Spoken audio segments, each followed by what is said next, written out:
Johor sememangnya bertuah kerana mempunyai seorang sultan yang penyayang dan lebih mementingkan kesejahteraan rakyat lebih dari dirinya sendiri. Memasuki tahun ke-7 di atas tahta, sifat kepimpinan, ketokohan serta kepribadian Duli Yang Maha Mulia Sultan Ibrahim ibni almarhum Sultan Iskandar cukup terselah menjadikan baginda seorang raja yang amat disayangi oleh rakyat Johor. Seperti ungkapan Sultan dan rakyat berpisah tiada, baginda sentiasa memastikan kesejahteraan rakyat di bawah naungannya, tidak kira bangsa, warna kulit atau kepercayaan agama, sentiasa dilindungi serta mendapat layanan yang sama.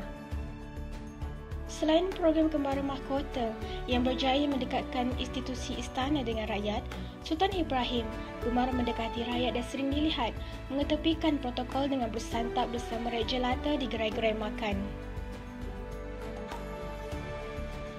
Apabila Johor ditiba bencana, Sultan Johor serta keluarga Diraja Johor adalah antara mereka yang pertama berada di sisi rakyat, menghulurkan bantuan untuk meringankan beban serta memberi sokongan moral kepada mereka.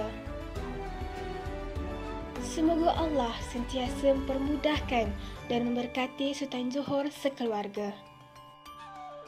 Rina Razak melaporkan untuk RPO.